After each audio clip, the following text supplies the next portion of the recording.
Imagine this, a packed flight where snobs judge a quiet woman in a hoodie. But what if she's hiding a secret that could flip their world upside down? This airline really lowered its standards. Anyone can get on now, businessman sneered, glancing. At seat 2 to C, where a woman in a faded hoodie slept, slumped against the window, the cabin laughed, dismissing her as a worthless nobody. But when the captain nervously announced a warning signal, and 2 F-22s suddenly appeared outside, she opened her eyes and whispered, "They're here for me." Minutes later, a voice on the radio crackled. "Night Viper, 22. Welcome back." An Air Force One appeared, tilting its wings in salute. Her name was Olivia, but nobody on that plane had a clue. She was 29, with dark hair pulled back in a messy ponytail. No makeup, just a face that didn't beg for anyone's attention. Her gray hoodie was worn thin at the elbows. Her jeans had patches of faded blue, and her sneakers were scuffed, the laces frayed. Ow. She held a small fabric tote close, like it was the only thing anchoring her to the world. The flight was a standard, commercial run from New York to D.C., packed. With people who thought they were somebody, businessmen in tailored suits, a few VIPs tossing back overpriced drinks, flight attendants gliding through with tight smiles. Ow.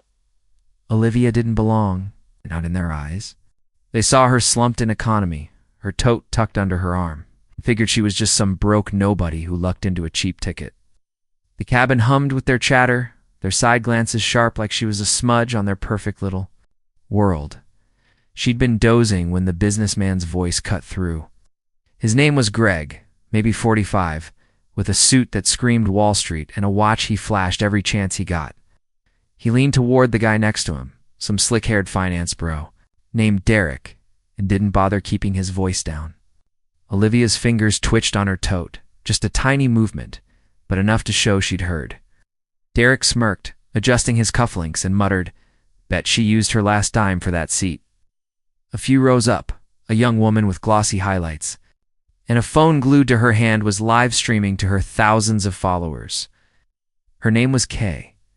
Early 20s, the kind of influencer who thrived on attention. "Guys, look at seat 2 to C," she said, angling her camera. Like, does she even know where she is? Total bargain bin vibes. Her chat exploded with laughing emojis and the cabin rippled with snickers. Olivia didn't stir. Her eyes stayed closed. Her breathing even, like she was floating somewhere far from their words. A woman in a sleek navy dress, mid-30s, sat a few seats ahead, her posture perfect, her nails manicured. Her name was Claire, a corporate consultant who carried herself like she had never lost an argument. She turned to her colleague, a balding man in a pinstripe suit, and said, "I bet she's one of those charity cases the airline lets on for PR." Her voice was loud enough to carry, and a few passengers nodded, smirking. Claire flipped her hair, her earrings catching the light, and added, "It's almost offensive sitting here with us." Olivia's hand paused on her tote, her fingers brushing the zipper, but she didn't look up.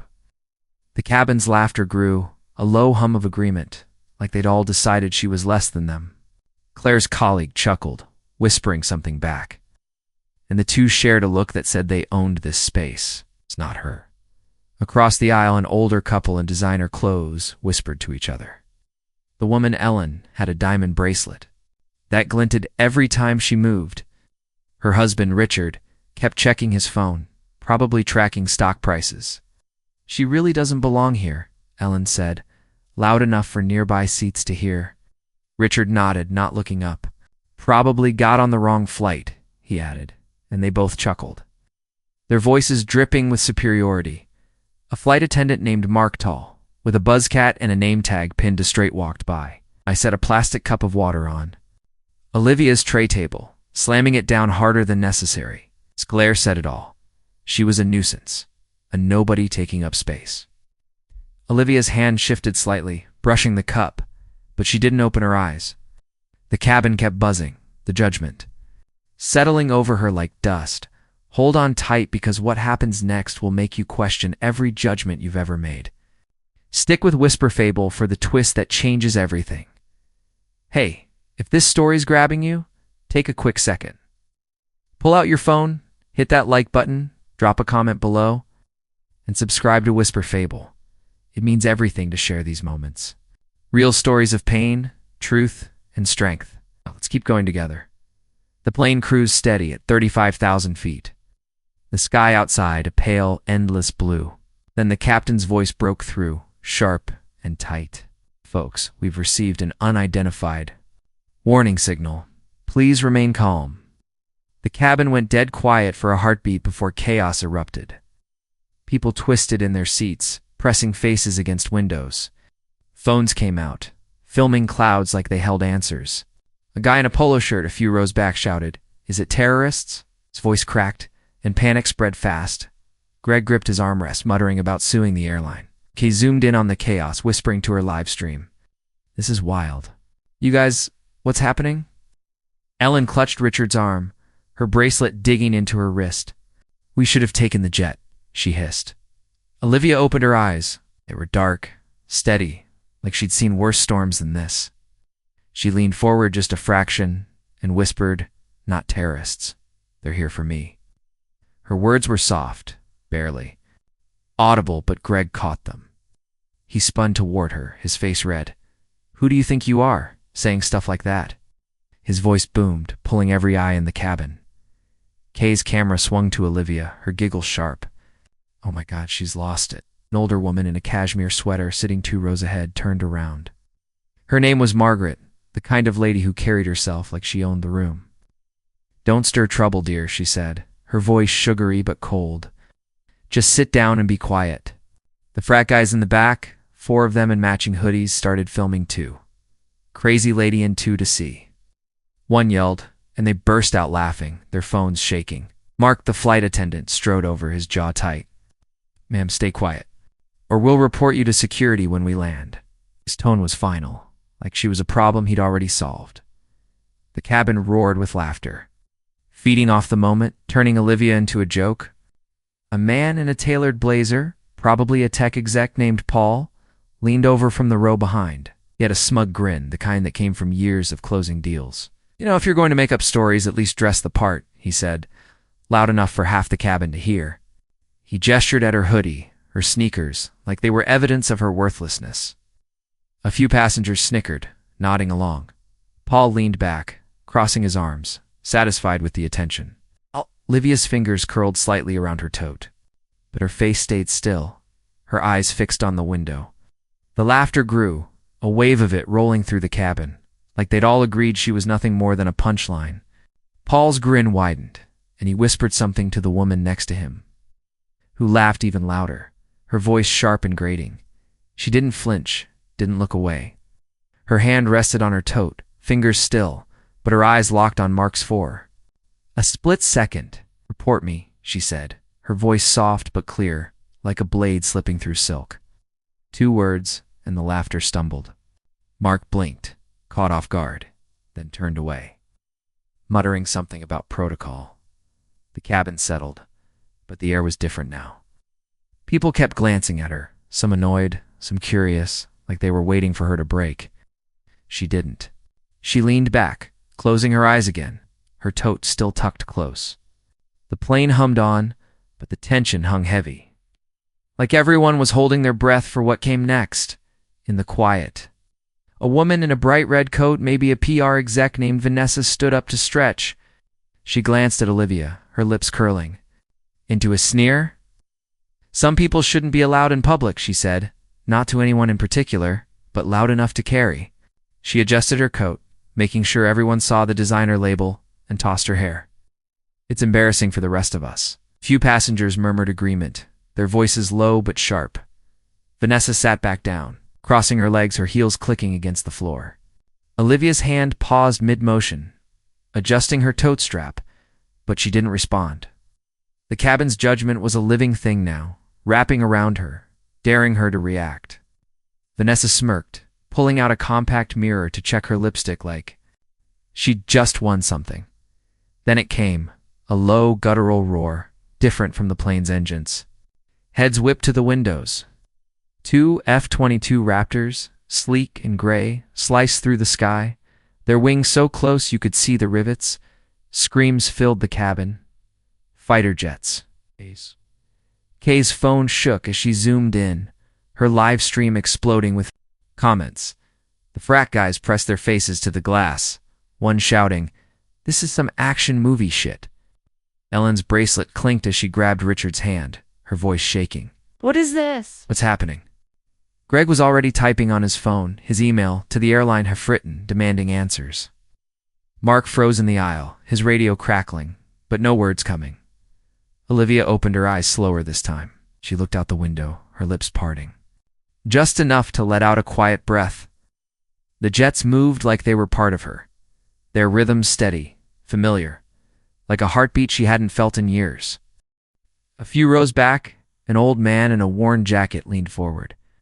His name was Harold, a veteran with hands that shook from age, but eyes that missed nothing. He adjusted his glasses, squinting at the jets. "Impossible," he whispered. "That's the President's escort squad." His voice was low, but it carried. A few heads turned, confused. Kay's camera swung toward him, but he didn't care. His eyes were on Olivia, like he was seeing something he couldn't believe. She didn't look back. Fingers traced the edge of her tote, slow and deliberate, like she was counting the seconds until the world caught up. The cabin was a mix of panic and awe now. People whispering, some still filming, others just staring out at the jets. A teenage girl, maybe 17, with earbuds dangling and a backpack at her feet, turned to her mom. Her name was Sophie, and she had that restless energy of someone who'd rather be anywhere else. "Mom, why is everyone freaking out about her?" she asked, pointing at Olivia. Her voice was loud, impatient, cutting through the noise. "She's just some random. This is so stupid." Her mom, a tired-looking woman named Linda, shushed her, but not before adding, "She's probably just confused. Honey, let it go." The words were meant to be kind, but they landed like a slap, dismissing Olivia as some lost soul. Sophie rolled her eyes, snapping a photo of Olivia for her group chat, captioning it "Weirdo and 2 to see." Olivia's hand tightened on her tote just for a second before she let it go, her face still calm, her eyes still on the window. Greg wasn't buying it. He stood, his face flushed, pointing at Olivia. "Don't tell me you think those fighters are here." "For you?" His voice was loud, mocking, pulling the cabin's attention back to her. Derek, the finance bro, joined in, smirking. 2 to see thinks she's Top Gun. The frat guys howled, one mimicking a plane with his hands, swooping them through the air. Mark stepped forward again, blocking Olivia's path to the aisle. "Sit down immediately." His voice was sharper now, almost desperate. Olivia didn't move. She reached into her tote, her movement slow, careful, and pulled out a silver metal tag. It was small, no bigger than a keychain, but it caught the light. Engraved on it was Night Viper 22. The cabin didn't see it yet, but Harold did. His hands gripped his armrests, his knuckles white, his breath catching. The cabin's laughter died down, but not entirely. A man in a golf shirt, probably a real estate guy named Todd, leaned forward, his voice dripping with sarcasm. "Oh, come on. What's next? You going to tell us you're a secret agent?" He chuckled, looking around for approval, and a few passengers joined in, their laughter nervous but sharp. Todd adjusted his watch, a knockoff Rolex, and leaned back, smug. "Some people will say anything for attention," he added, loud enough for the whole cabin to hear. Olivia's fingers brushed the tag in her hand, her movements slow, like she was measuring the weight of his words. She didn't look at him, didn't respond, just kept her eyes on the window where the F-22s still flew. Steady and unyielding, she held the tag for a moment, her fingers brushing the edges, then slipped it into her palm. She stood, ignoring Mark, and walked to the emergency radio near the galley. Every eye followed her. Kay's live stream was going crazy, comments flooding in. "What's she doing? This is fake, right?" Olivia didn't look at anyone. She pressed the radio's button, her voice steady, calm. "This is Night Viper 2, to see requesting acknowledgement." The cabin went silent, like the air had been sucked out, outside. The F-22s tipped their wings, sharp, deliberate salute. Phones dropped from hands. Kay's stream froze, her mouth open. Harold's voice broke the quiet. My God, Night Viper was. Reported KIA 7 years ago. Olivia didn't turn. She pressed her hand over her heart, her fingers tight around the tag, her eyes fixed on the sky. A woman in the front row, a journalist named Rachel with a notepad already out, stood up, her pen shaking. Tss, said her voice loud but unsteady. You can't just walk onto a plane looking like that and expect us to believe you're some war hero. Her words were sharp, meant to rally the cabin, and a few passengers nodded. Their doubt louder than their awe. Rachel scribbled something, her hands trembling, like she was trying to write her way out of the moment. Olivia didn't move. Didn't answer. She just stood there, her tote hanging loose at her side, her silhouette steady against the window. The F-22s stayed close, their wings cutting through the sky. A silent answer to Rachel's words. The cabin was a mess now. Whispers. Gasps. Some people still laughing, but it was nervous, shaky. A woman in a sharp blazer, probably a lawyer named Susan, stood up, her voice trembling. No, this must be staged. She was loud, almost screaming, like she needed to convince herself. The frat guys muttered, how could someone dressed like that be a legend? Their laughter was gone, replaced by uneasy glances. A few passengers still chuckled, clinging to doubt, but it felt forced. The air was thick, like the room was holding its breath. Olivia didn't say a word. She stood by the window, her silhouette. Framed against the sky, the F-22S still visible in the distance. Her tote hung loose at her side, and she adjusted it, her movement slow, like she was giving the world time to catch up. A businessman in a gray suit, maybe a CEO named Alan, leaned forward, his voice low but cutting. You're so important. Why does your bag look like it came from a dumpster? He pointed at her tote, his tone mocking like he'd found the flaw in her story. A few passengers snickered, their doubt flaring up again. Alan leaned back, crossing his arms, his cufflinks glinting. This is just some PR stunt, isn't it? He said, looking around for support. Olivia's hand paused on her tote strap, her fingers brushing the worn fabric, but she didn't look at him. Her eyes stayed on the window, where the jets flew steady, their presence louder than his words. The cabin's laughter was weaker now, like they were starting to doubt their own doubt. Then came the roar, deeper, unmistakable. Air Force One broke through the clouds, its blue and white body gleaming, the U.S. seal sharp against the sky. The radio crackled, loud and clear. Night Viper 22, welcome back. We owe you everything. Passengers gasped, some sobbed. Kay's phone slipped to the floor, her live stream forgotten. The frat guy sat back, silent for the first time. Greg's face went pale, his phone still open to his half-written email. Harold was crying now, quiet tears running down his face. Olivia raised her hand, a slow salute to the sky, her eyes blazing with something fierce and alive. The commercial plane banked slightly, following Air Force One's lead. The F-22s tightened their formation. A young mother, maybe 30, with a toddler asleep, in her lap looked at Olivia. Her name was Emily, and her eyes were wide, almost pleading. Is it true? She asked, her voice soft but desperate, like she needed to know. Are you really her? The cabin turned, waiting for Olivia's answer. Emily's hands trembled as she adjusted. Her son's blanket, her question hanging in the air. Olivia turned just enough to meet her gaze. Her smile was small, barely there, but it was warm like a promise. I'm just Olivia, she said, her voice steady. But I flew for you. Emily's eyes filled with tears, and she hugged her son closer, her breath catching. The cabin was quieter. Now, the doubt fading, replaced by something heavier, something real. The cabin was different now. People weren't laughing anymore.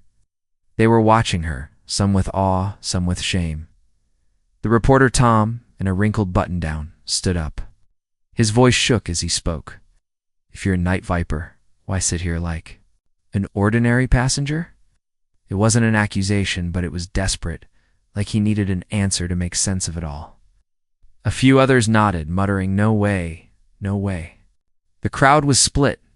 Half wanted to believe, half couldn't let go of their doubt. Olivia turned just enough to face them. Her smile was faint, barely there, but it held the room. I chose to disappear, she said, her voice steady. But if the sky calls, I'm still Night Viper. The words landed like a punch, quiet but heavy. A flight attendant named Sarah, younger than Mark with a nervous smile, approached Olivia. Her hands fidgeted with her apron, and her voice was soft, almost apologetic.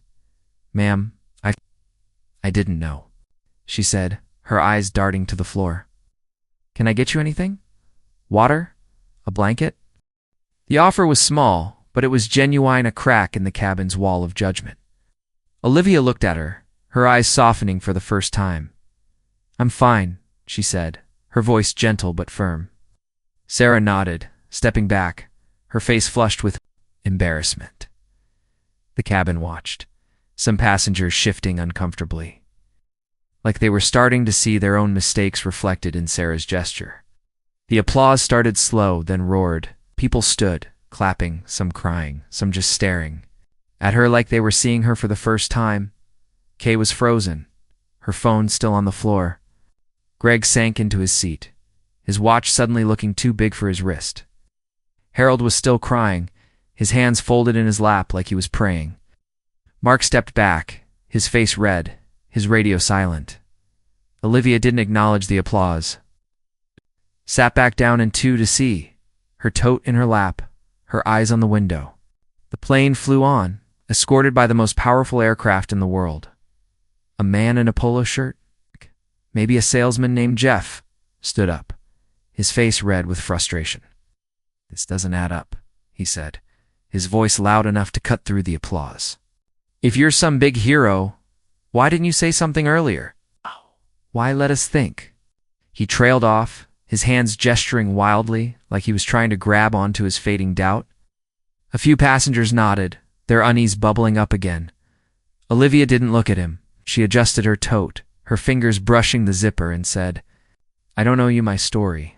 Her voice was calm, but it carried, silencing Jeff mid-sentence. He sat down, his face flushed, the cabin's applause swelling again louder this time, like they were clapping for her silence as much as her truth. Years ago, she'd been someone else. A young woman in a crisp uniform, standing on a tarmac, her hair pulled tight under a flight helmet.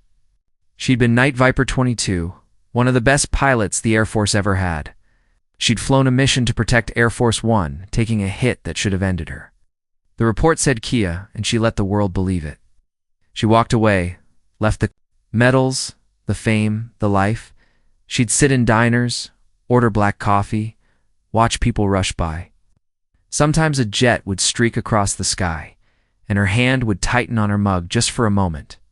Nobody noticed. Nobody asked. She was just a girl in a hoodie, invisible to the world. Back on the plane, before the jets appeared, there had been a quiet moment. Olivia had reached into her tote, pulling out a creased photo. It was old, the edges worn soft. Younger Olivia, in that uniform, stood next to a man in a suit. He was tall, quiet, with eyes that matched her, steady, unflinching. Her husband? Nobody saw the photo, but her fingers lingered on it, tracing the edge before she tucked it away. That was the only hint of who she was before the radio call, before the jets. Just a flash of memory, gone as quick as it came. A young man in a hoodie, maybe a grad student named Ethan, sat a few rows back. He'd been quiet the whole flight, his nose in a book. Now he stood, his voice shaking but clear. I read about Night Viper in school," he said, holding up his book, A History of Military Aviation. "She saved the president. They said she died." His eyes were wide, locked on Olivia, like he was seeing a legend come to life.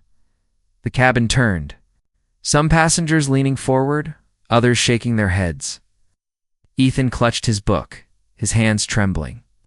Olivia didn't turn, but her hand paused on her tote, her fingers still for a moment like she'd heard him. The cabin's applause softened, replaced by a murmur of awe as Ethan sat down, his book still open to her page. The plane landed in D.C., and the tarmac was a circus. News vans lined up, cameras flashing, reporters shouting. Olivia stepped off, her hoodie still frayed, her sneakers scuffing the ground. She didn't stop for the cameras, didn't answer the questions. She just walked, her tote slung over her shoulder, her steps even, sure. Behind her, Greg got a call. His face went white. Fired, he said, loud enough for people to turn. His company's biggest client was tied to Olivia's family. One word, though she never said it, tanned. He was done. Kay's livestream went viral, but not how she wanted. Clips of her mocking Olivia spread, and her followers turned on her.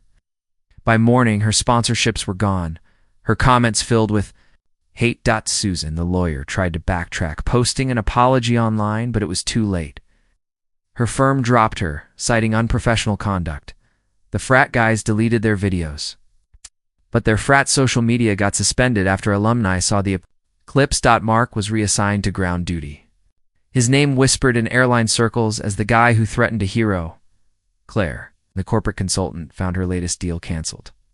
Her clients citing reputational concerns, Vanessa's PR firm issued a statement distancing themselves from her, and her social media went silent.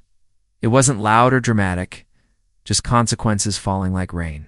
Olivia didn't see any of it. She was already gone, walking through the airport, her tote swinging lightly at her side. When her husband arrived, the crowd parted. He didn't need to say much, didn't need to raise his voice. He was in a plain jacket, no tie, but the way he moved said everything. People froze. Greg looked away, his hands shaking. Kay dropped her phone again, her face flushed. Susan stammered, trying to say something, but he just nodded and kept walking. He reached Olivia, and she looked up, her eyes softening for the first time. He didn't hug her, didn't make a scene, just stood beside her, his hand brushing hers. The room felt heavier, like the air itself knew who they were.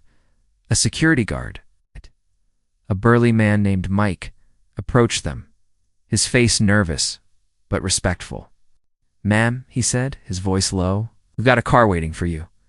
Orders from the top." He gestured toward a black SUV outside, its windows tinted, its driver standing at attention. The crowd watched, some whispering, others filming. Olivia nodded, her tote still over her shoulder, and followed Mike, her husband, at her side. The crowd parted further, their phones still up, but their voices quieter now, like they were witnessing something sacred.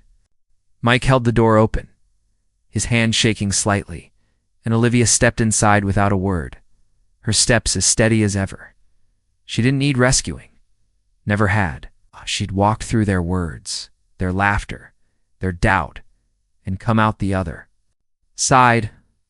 Not because she fought back, but because she didn't need to. Her truth was enough.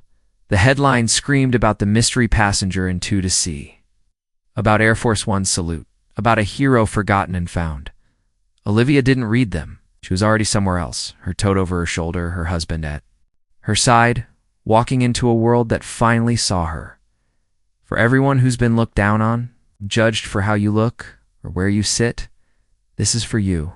You're not invisible. Your worth isn't in their eyes.